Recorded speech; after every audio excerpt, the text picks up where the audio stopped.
what would you say to the competition committee in terms of removing plays like this from replay? Well, I mean, that's what I would say. Let's get catch, no catch out of replay. What would have happened, you think, if we didn't have replay with the play last night? What do you think would have happened? Nothing.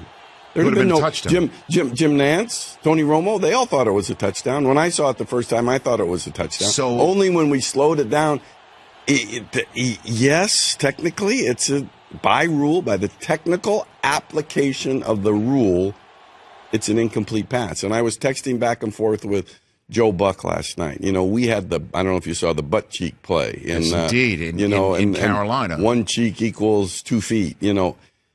You don't need the whole pressed ham to get that inbounds to have it be a catch. One cheek is good enough.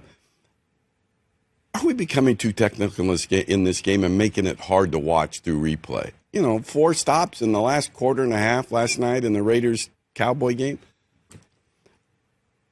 I'm thinking that we are. I think Joe brings a good point, but I don't know how you actually change the rule to say, on your way to the ground, if you perform a football move on the way to the ground, then that immediately makes it a catch. He's clearly reaching for the goal line. He's no clearly question. trying But to he score. could be reaching. If that is Mike Pereira, if that is the way you put it in a rule book to say this is the difference between a catch in between the ones and the catch that's going from the one into the end zone.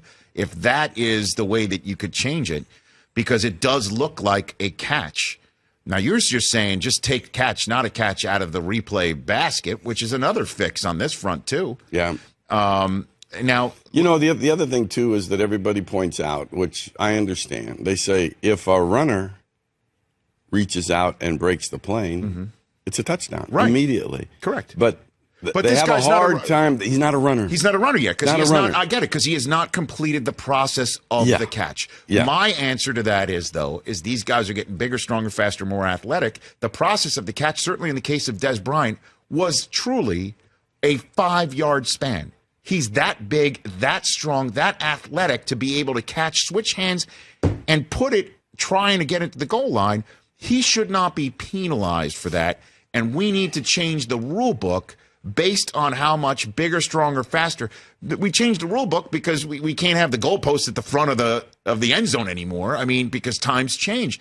Athletes change. Athleticism is getting more and more prevalent in this league by guys at positions you wouldn't think could make a play like Jesse James did yesterday. But I think when you already have brought ex-players in and you've already examined it from the top to the bottom and they could come up with nothing, I don't think you're going to get the change.